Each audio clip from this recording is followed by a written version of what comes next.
Chapter 3, Understanding Secularism. Terms to learn. Secularism. It refers to the separation of religion from the state. Freedom to interpret. It refers to a person's liberty to develop his or her understanding and meaning of the religion he or she practices. Untouchability. The social practice among the Hindus to exclude the lower caste from the upper caste. Intervene. It refers to the efforts of the state to influence a particular matter in accordance with the principle of the constitution. Secularism. In the previous chapter you have read that the Indian constitution allows individuals the freedom to live by their religious beliefs and practices as they interpret these. In keeping with these ideas of religious freedoms for all, India also adopted a strategy of separating the powers of religion and the power of the state. Secularism refers to the separation of religion from the state. Importance of separating religion from the state. It is important for a country to function democratically. Almost all countries of the world will have more than one religious groups living in them. Within these religious groups, there will most likely be one group that is a majority. If this majority religious group has access to state power, then it could quite easily use this power and financial resources to discriminate against and persecute persons of other religions. History provides us with many examples of discrimination, exclusion, and persecution on the ground of religion. You may have read about how Jews were persecuted in Hitler's Germany and how several million were killed. Now, however, the Jewish state of Israel treats its own Muslim and Christian minorities quite badly. In Saudi Arabia, non-Muslims were not allowed to build temples, churches, etc., and nor can they gather in a public place for prayers.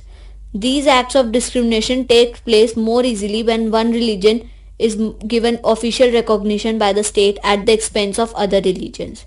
Any form of discrimination and domination based on religion is in violation of the rights that a democratic society guarantees to each and every citizen irrespective of his or her religion. So it is important to separate the state and religion in democratic societies.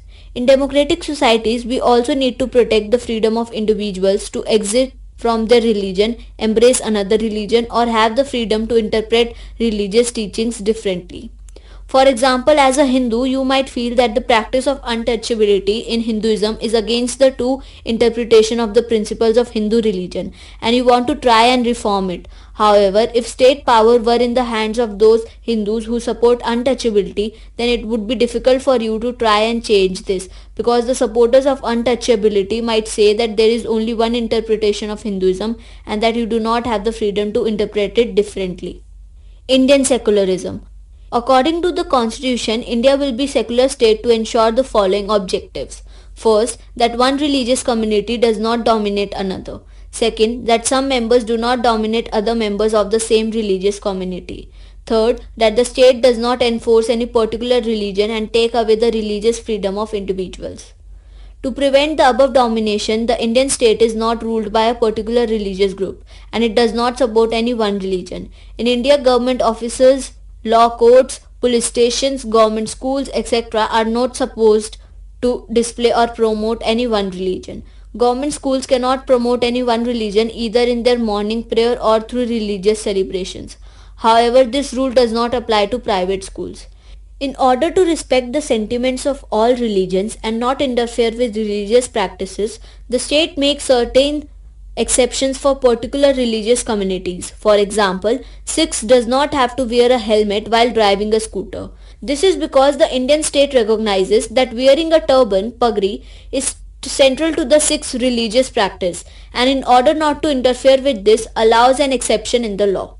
In order to check the domination of so-called higher caste over the lower caste in the same religion, the state adopts the strategy of intervention. For example, in order to prevent the religion-based exclusion of lower caste by the upper caste among Hindus, the Indian constitution bans untouchability. In this case, the state is intervening in religion in order to end a social practice that it believes discriminates and excludes and that violates the fundamental rights of lower caste who are citizens of the country.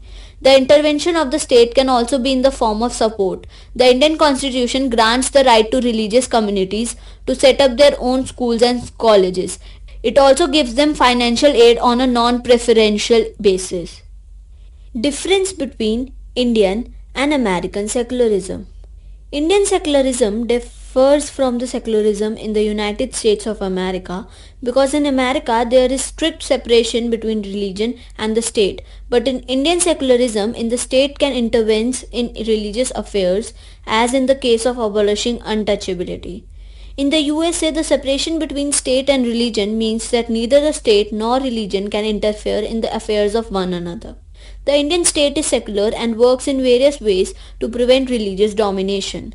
The Indian constitution guarantees fundamental rights that are based on these secular principles. However, at times these rights are violated in Indian society.